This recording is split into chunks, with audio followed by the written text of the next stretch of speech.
Selamat pagi teman-teman terkasih, semoga kabar kalian baik-baik aja ya. Kita bersyukur bahwa pagi hari ini kita boleh bersama-sama mengikuti ibadah secara online. Nah, maka dari itu untuk menyambut ibadah kita pada pagi hari ini, kita mau bersama-sama bangkit berdiri dan menaikkan pujian PKJ 2, mulia namanya.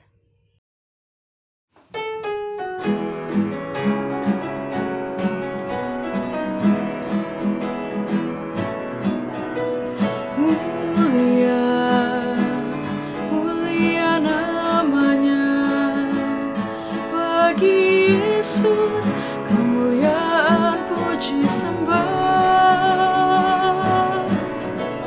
Mulia kekuasaannya, memberi berkat bagi jemaat, bersyukurlah. Pujilah, tinggikanlah Rajamu Yesus. Dialah selamanya Sang Raja benar. Mulia, mulia namanya, memberi berkat bagi jemaat, bersyukurlah. Kita datang dalam kebaktian ini dengan keyakinan bahwa pertolongan kita ialah dalam nama Tuhan yang menjadikan langit dan bumi, yang memelihara kasih setianya kekal untuk selama-lamanya.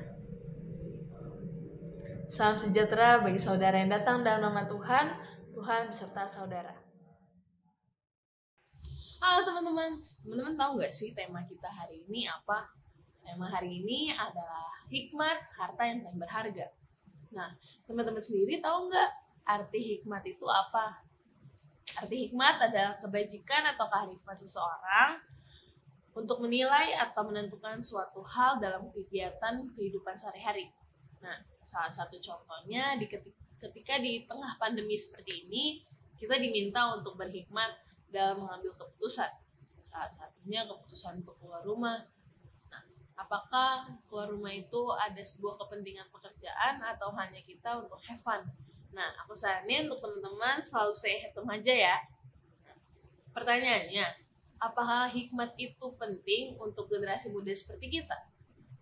Konon katanya sih, semakin berumur orang, maka orang itu semakin bijak loh teman-teman. Memang, kebijaksanaan itu bisa kita ukur melalui seberapa banyak pengalaman yang sudah kita alami. Namun, kita sebagai anak-anak muda harus terus berupaya supaya menjadi anak-anak Allah yang berhikmat di tengah kondisi yang seperti ini yang terus berjalan dan berubah di sepanjang masa ini. Nah, firman Tuhan yang mengawali ibadah kita pada pagi hari ini diambil dari Mazmur 111 ayat 10 yang berbunyi demikian. Permulaan hikmat adalah takut akan Tuhan. Semua orang yang melakukannya berakal budi yang baik, puji-pujian kepadanya tetap untuk selamanya. Nah, marilah kita menyambut kata pembuka kita dengan menaikkan pujian dari PKJ 280, takut akan Tuhan.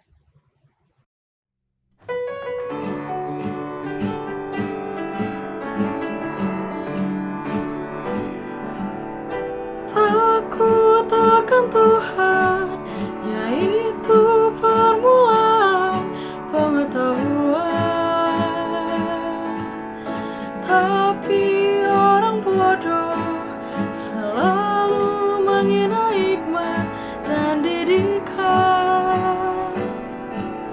Baiklah orang bijak belajar dan menambah ilmu yang arif, agar beroleh pengertian dan bijaksana.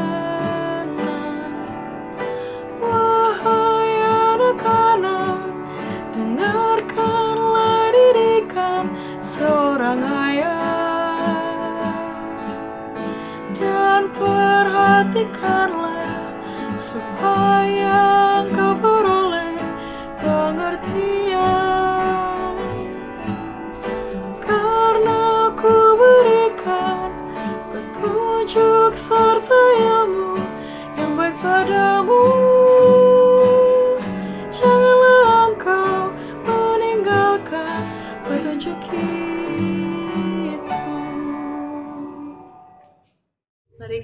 sama-sama menundukkan kepala kita mau menaikkan doa pengakuan dosa kita di hadapan Allah.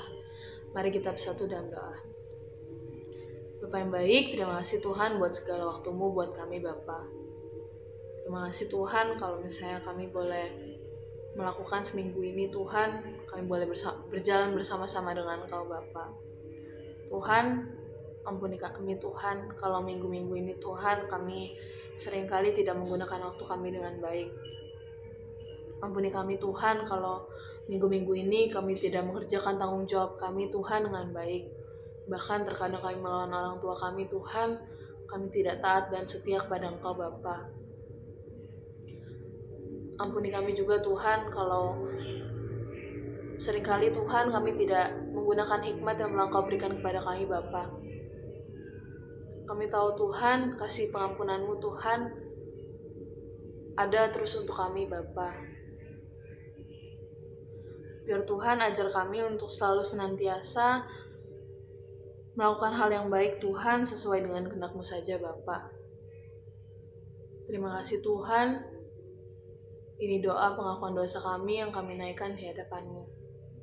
Hanya dalam nama Tuhan Yesus kami sudah berdoa dan mengucap syukur. Haleluya. Amin.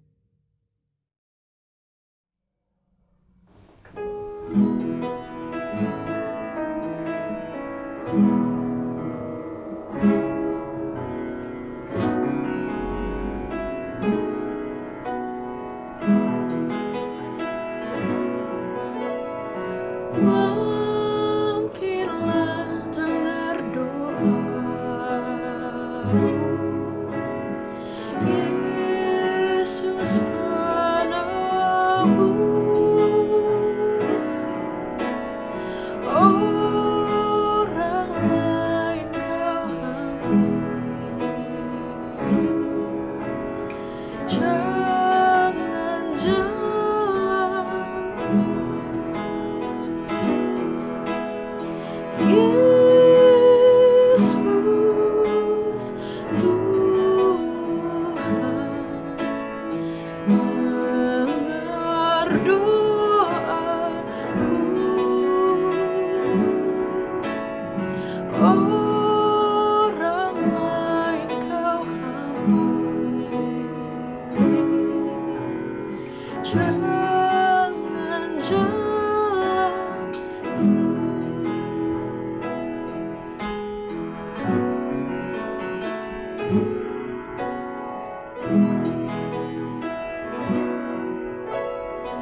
di hadapan tata nama, aku menyembah, tunduk dalam penyesalan. Tuhan tolonglah. Yesus Tuhan, dengar doaku. Orang lain kau ampuni, jangan jalan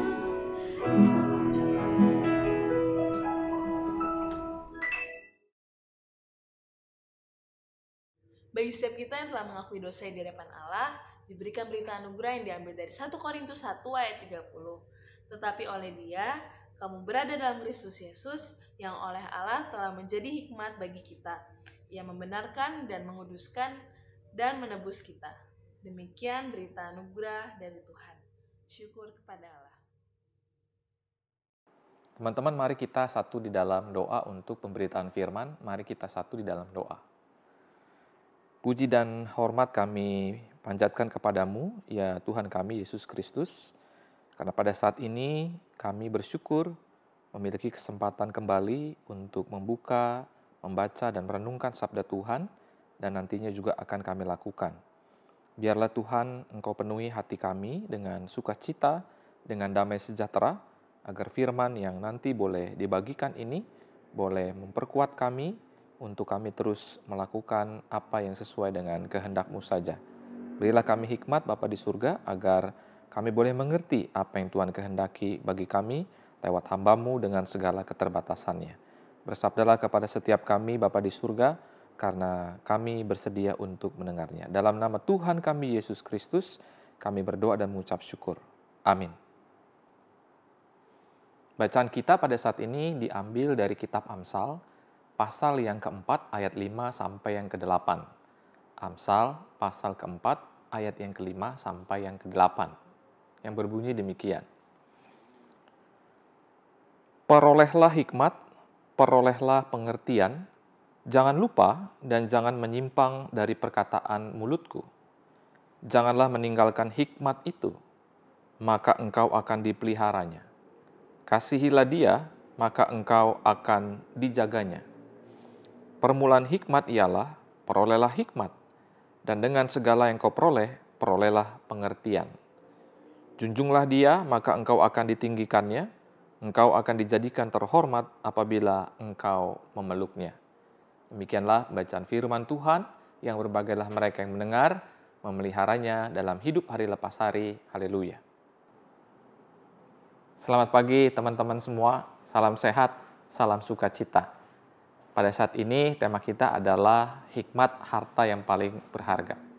Nah, bicara soal harta yang paling berharga, kalau ditanya kepada teman-teman, apa sih harta yang paling berharga bagi kalian? Ya, kalau ditanya begitu, mungkin mayoritas akan menjawab smartphone. Kenapa smartphone? Karena mau bagaimanapun juga smartphone itu selalu harus dibawa kemana-mana. Ya, karena apa? Karena bisa di sana kita update status kita, melihat berita-berita terkini, dan juga ada hal-hal penting di dalamnya, gitu ya. Oleh karena itu, smartphone harus selalu bersama-sama dengan kita. Tapi apakah benar smartphone itu menjadi sesuatu yang paling berharga? Ya. Nah, tema kita pada saat ini adalah mengenai hikmat. Ya. Nah, apa itu hikmat? Nah, hikmat dalam Alkitab bisa berarti pengertian. Nah, ini bisa kita lihat dalam Ayub 39 ayat yang ke-17. Atau juga bisa berarti kebijakan, atau bisa juga bijaksana. Ya, kita bisa lihat dari Mazmur 136 ayat yang ke-5. Nah, tapi hikmat juga dikatakan itu terletak pada sikap hati. Nah, itu bisa kita lihat dari 1 Raja-Raja 3 ayat yang ke-9 ya, yang membuat seseorang berpengertian, bijaksana dalam membuat keputusan ya, dan mampu membedakan mana yang baik dan mana yang jahat ya.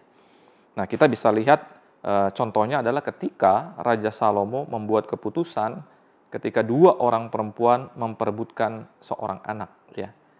Nah, dalam kisah tersebut Raja Salomo menggunakan cara dan memutuskan dengan tepat siapa ibu yang asli dari anak tersebut ya, yaitu adalah ibu yang mengasihi anaknya. Kenapa Salomo bisa melakukan hal tersebut? Karena dia punya hikmat. Ya. Nah, teman-teman, hikmat bukanlah pengetahuan. Ya, hikmat juga tidak sekedar kepintaran atau kepandaian. Ya. Orang yang pandai belum tentu ia berhikmat. Tetapi orang yang berhikmat sudah tentu dia pandai. Ya. Jika pengetahuan itu diibaratkan sebuah kapal, maka hikmat adalah kompasnya. Ya. Hikmat merupakan arah dan tujuan yang membuat kita dapat sampai pada tujuan yang tepat dengan cara yang tepat juga. Ya. Nah, pertanyaannya adalah hikmat itu dari mana? Apakah datang dalam diri manusia itu sendiri atau dari mana? Nah, saudara-saudara, ternyata dalam Amsal 4 ya, ayat yang ke-5 di sana dikatakan perolehlah hikmat. Perolehlah pengertian. Jangan lupa dan jangan menyimpang dari perkataan mulutku. Kata perolehlah artinya kita harus bertindak secara aktif ya untuk memperoleh hikmat itu. Ada usaha dari kita sendiri untuk mendapatkan hikmat tersebut, gitu ya. Nah, dalam arti kata, jika belum mendapatkannya sampai saat ini, maka kita harus berusaha sampai kita mendapatkannya. Nah, Salomo berkata demikian, ya, karena ada sesuatu yang luar biasa dari kata hikmat ini. Salomo sangat menekankan hal ini dan juga ini adalah kerinduan hatinya untuk disampaikan kepada setiap orang yang membaca ataupun mendengar hal ini. Pertanyaannya adalah, tapi bagaimana kita dapat mendapatkan hikmat itu? Ya. Nah, teman-teman, kalau kita ingat kisah Raja Salomo, ya, maka kita bisa melihat bahwa hidup Salomo itu menunjukkan kasih kepada Tuhan yang luar biasa, ya. Dia juga hidup berdasarkan ketetapan ayahnya Daud, ya. Dan ia juga mempersembahkan yang terbaik, korban sembelihan dan ukupan di bukit-bukit pengorbanan kepada Tuhan di Gibeon, ya. Nah, hidup Salomo yang berkenan inilah teman-teman yang membuat Tuhan akhirnya meluluskan permintaan Salomo, ya, akan hikmat. Supaya apa? Supaya Salomo dapat memimpin bangsa Israel dengan baik. Nah, teman-teman, ini berarti bahwa hikmat, ya, tidak diperoleh oleh manusia dengan sendirinya, ya, melainkan hikmat itu adalah pemberian dari Tuhan, sebuah anugerah. Ya. Nah, pertanyaannya lagi adalah, mengapa kita perlu berhikmat? Nah, tentunya ketika kita meminta hikmat kepada Tuhan, bukan karena untuk kepentingan diri kita sendiri, ya, tetapi untuk kemuliaan nama Tuhan, karena Dia yang sudah memberikannya kepada kita, tapi juga untuk kebaikan sesama manusia. Nah, artinya keputusan atau sikap apapun yang kita ambil, semuanya itu adalah untuk kemuliaan Tuhan dan menolong sesama kita. Ya. Nah, Salomo meminta hikmat kepada Tuhan karena bukan untuk kepentingan dirinya, tapi untuk kepentingan bangsanya. Ya. Ia juga tahu bahwa dirinya terbatas, sehingga membutuhkan Tuhan untuk dapat berlaku tepat atau memutuskan dengan tepat, ya, sebagai raja yang nanti dibilang bijaksana. Nah, teman-teman, bagaimana kita bisa berhikmat kalau begitu, ya, supaya kita bisa seperti Salomo tadi, ya. Yang pertama, ya, bagaimana kita bisa berhikmat? Kita bisa lihat dari Amsal 9 ayat yang ke-10 dan juga Mazmur 111 ayat yang ke-10. Di sana dikatakan, adalah dengan takut kepada Tuhan, gitu ya, yang merupakan permulaan hikmat adalah takut akan Tuhan. Berarti takut akan Tuhan, ya, adalah menghormati Tuhan. Bukan karena kita takut dicambuk atau dihukum, gitu ya. Tapi pengertian takut akan Tuhan di sini adalah kita berani untuk menghormati Tuhan. Ya, kita menghormati Tuhan karena kita menyadari bahwa Tuhan adalah yang kudus, sedangkan kita adalah yang berdosa. Menghormati Tuhan adalah hidup yang jauh dari dosa dan hidup yang menunjukkan kasih setia kita kepada Tuhan. Itu adalah takut akan Tuhan. Nah, yang kedua adalah kita memintanya lewat doa, ya, dengan kerendahan hati dan tunduk kepadanya. Ya, kita mau berdoa, memohon kepada Tuhan supaya Tuhan memberikan hikmat kepada kita, supaya kita menjalani kehidupan kita dengan baik. Dan yang ketiga adalah dengan membangun relasi pribadi yang intim dengan Tuhan. Tentunya melalui perenungan firman-Nya yang kita renungkan setiap saat agar pengenalan kita kepada Tuhan dan juga jalan dan rencananya, ya, semakin dalam. Oleh sebab itu berarti hikmat itu sangat penting, ya. Nah, kenapa sangat penting? Pada ayat yang ke-6 kalau kita baca dikatakan di sana, dengan kita terus bersama hikmat, maka hidup kita bisa terus berada dalam koridor dalam menjalankan kehendak Bapa di surga.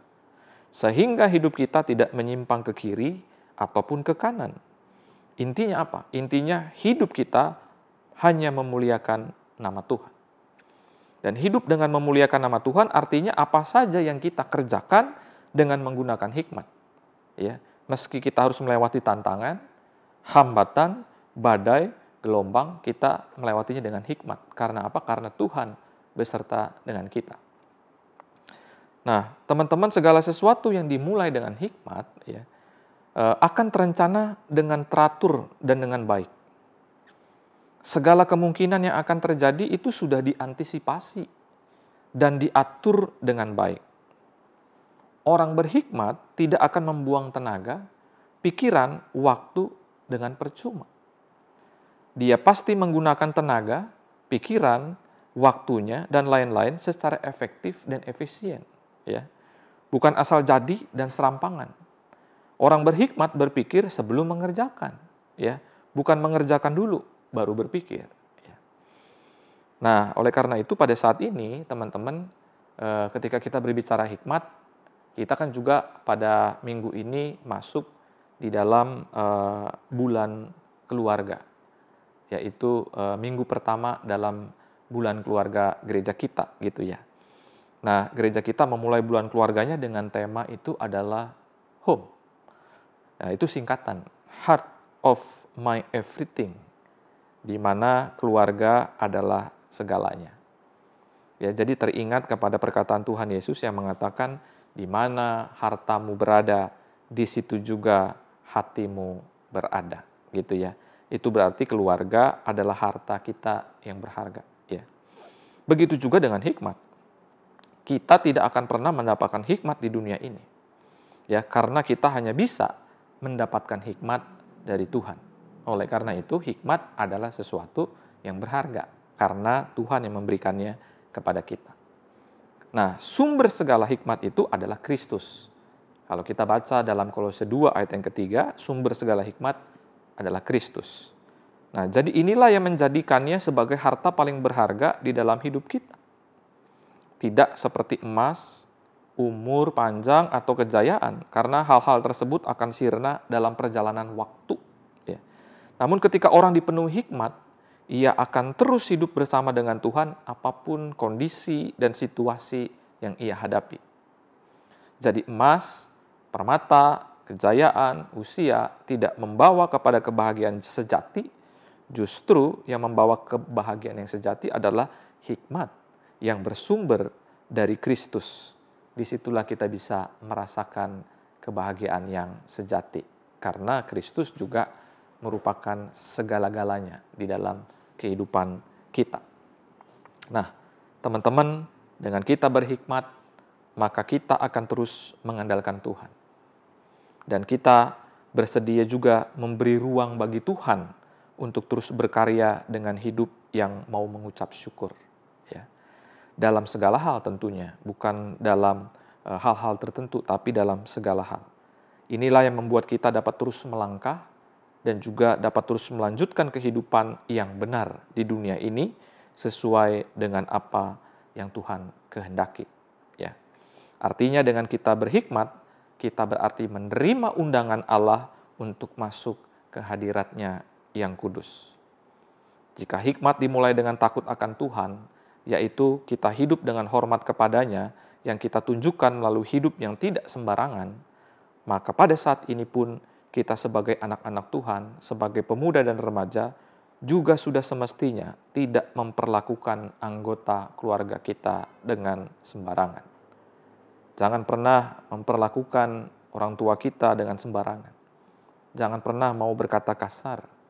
Jangan pernah mau seenaknya sendiri kepada siapapun yang ada di rumah kita, baik ayah, ibu, adik, kakak, saudara, pembantu, nenek, kakek, dan semuanya. Ya. Kita mau senantiasa menghormati mereka, ya, karena mau bagaimanapun juga mereka hadir di tengah-tengah kita bukan karena kebetulan, tapi karena rencana Tuhan, dan mereka adalah juga pemberian Tuhan. Oleh karena itu, home, heart of my everything. Dengan hikmat, kita juga ditolong untuk menghayati dan memikirkan matang-matang apa yang akan kita katakan dan lakukan, sehingga yang keluar bukanlah cercaan, tetapi justru adalah cerminan gambar Allah. Dengan hikmat kita juga dimampukan untuk semakin bijaksana dalam memutuskan sesuatu di dalam hidup kita. Mana yang sesuai dengan kehendak Tuhan dan mana yang tidak. Tentunya kita yang memilih kehendak Tuhan. Kita juga sebagai keluarga, secara khusus sebagai pemuda dan remaja, juga diharapkan semakin bijaksana dalam bersikap, menghargai orang lain, dan tidak bersikap semaunya sendiri atau memakai pikirannya sendiri, tapi juga mau memikirkan dan melakukan apa yang Allah kehendaki, apa yang Allah pikirkan. Nah, teman-teman, pada saat ini pun pasti kalian semua mengalami perjumpaan dengan dunia digital ya, yang sedang begitu marak. Terlebih lagi dalam kondisi pandemi. Nah, agar kita tidak tersesat di dalam dunia yang seperti ini, maka kita perlu hikmat dari Tuhan. Ya, karena apa? Karena kita akan dimampukan untuk menggunakan setiap talenta kita hanya bagi kemuliaan nama Tuhan. Dan kita juga akan dimampukan untuk bijaksana memilih kalau di digital itu mana konten yang baik, yang berkenan di mata Tuhan, dan berani meninggalkan mana konten yang tidak berkenan kepadanya, gitu ya. Dengan hikmat kita akan juga lebih mampu memaknai setiap hal yang terjadi di dalam kehidupan kita, ya, dan bukannya semakin banyak mengeluh, ya. Oleh sebab itu, mari kita mau jadikan hikmat itu sebagai harta yang paling berharga dalam kehidupan kita, karena hikmat bersumber dari Yesus. Dan Yesus adalah juga segalanya buat kita. Bukan benda-benda materi yang ditawarkan oleh dunia, apalagi kenikmatan duniawi. Kiranya Tuhan memampukan kita semua dan memberkati kita dalam perjalanan hidup kita sebagai pemuda dan remaja. Amin.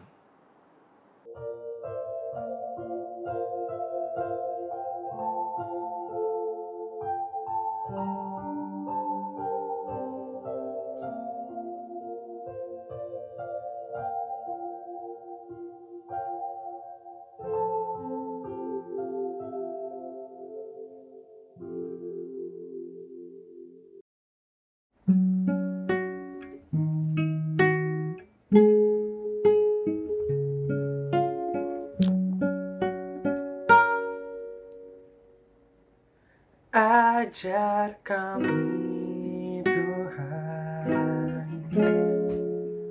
menghitung hari-hari, agar kami beroleh hati bijaksana.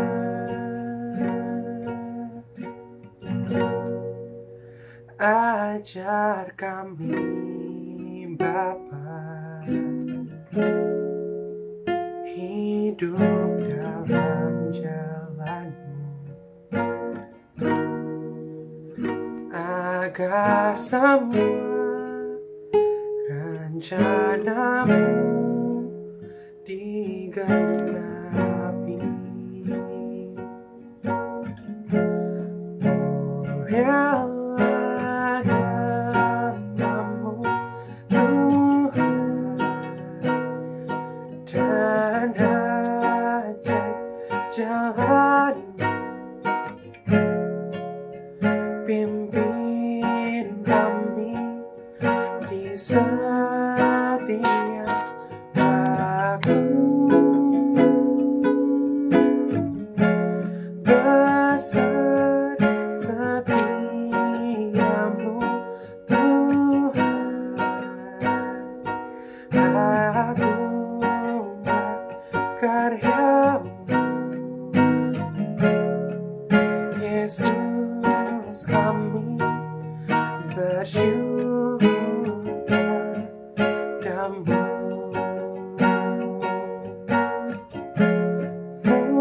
Mulialah nama-Mu Tuhan, dan ajaib jalan-Mu. Pimpin kami di setiap waktu, besar setiamu Tuhan, agunglah karya-Mu. Yesus, kami bersyukur padamu.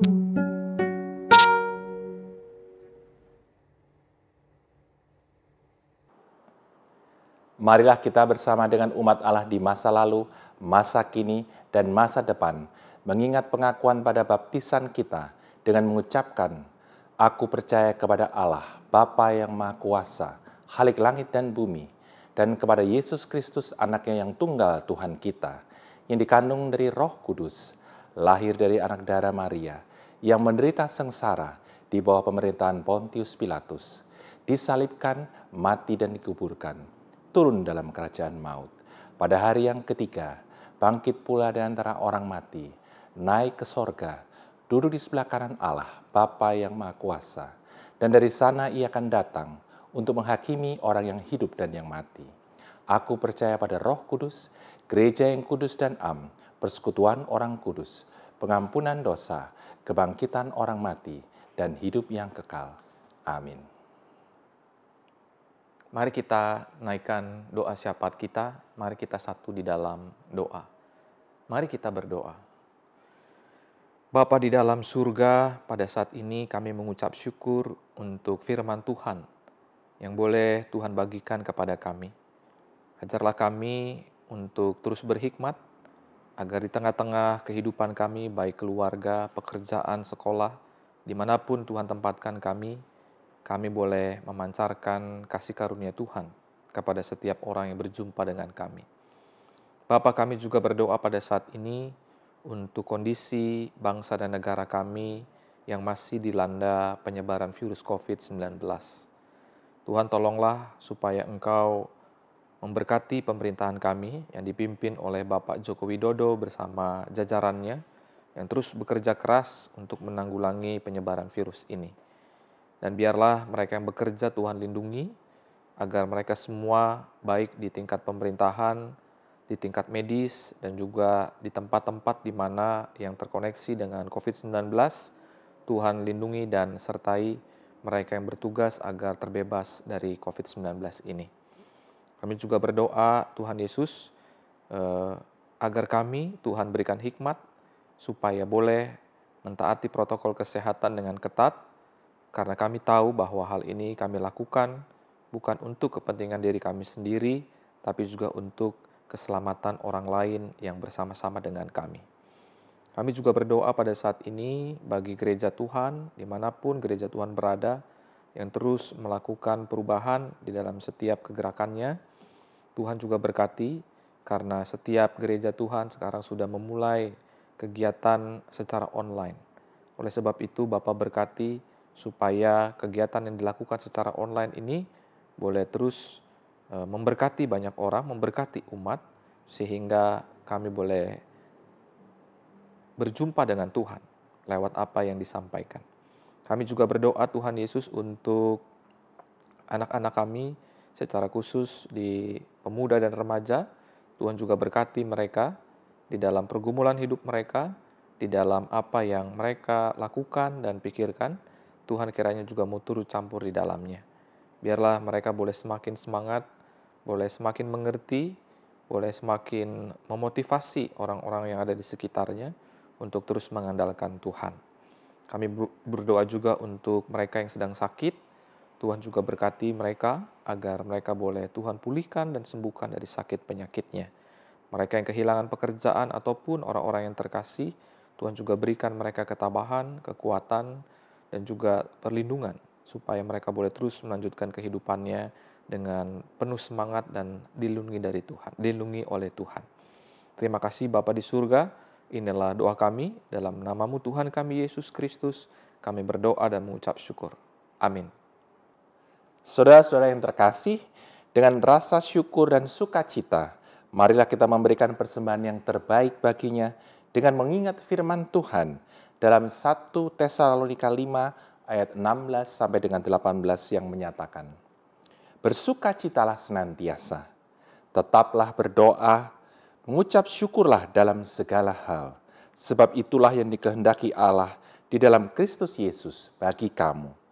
Persembahan dapat saudara simpan di dalam amplop dan dapat saudara bawa jika nanti ibadah onsite dapat dilakukan, atau saudara dapat mentransfernya ke rekening GKI Perumahan Citra 1. Mari kita bawa persembahan kita di dalam doa. Bapa yang Maha Baik, kami sungguh mengucap syukur Tuhan, karena Engkau masih memperkenankan kami untuk memberikan persembahan syukur kami ini. Kami menyadari bahwa seluruh persembahan kami ini berasal daripadamu. Tuhan, berikanlah kami hati untuk mau memberikan yang terbaik dari apa yang kami miliki, karena Engkau sudah memberikan persembahan yang terbaik bagi kami, yaitu keselamatan jiwa kami. Tuhan, berikanlah hikmat kepada majelis jemaat untuk mengelola persembahan ini dengan baik dan benar, sehingga hanya nama Tuhan yang dipermuliakan. Terima kasih Bapa di dalam surga. Di dalam nama Tuhan Yesus Kristus, kami berdoa dan mengucap syukur. Amin.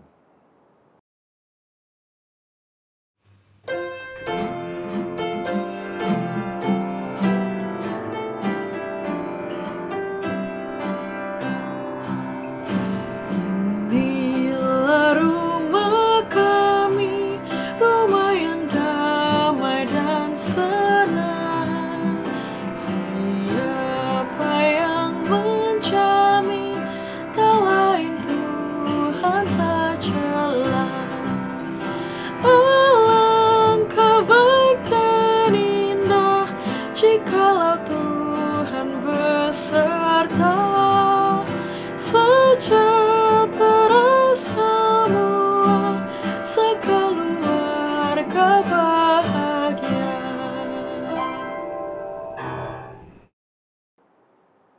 Teman-teman sekalian, jalanilah hidupmu dengan penuh semangat, sukacita, dan hikmat, sehingga kita boleh menjadi terang dan garam di dunia ini. Kini arahkanlah hatimu kepada Tuhan. Jadilah saksi Kristus, terpujilah Tuhan. Dan kini terimalah berkat-Nya. Kasih karunia dan damai sejahtera dari Allah Bapa, dari Tuhan kita Yesus Kristus, dan dari Roh Kudus akan menyertai kita dari sekarang sampai kedatangannya kembali. Haleluya.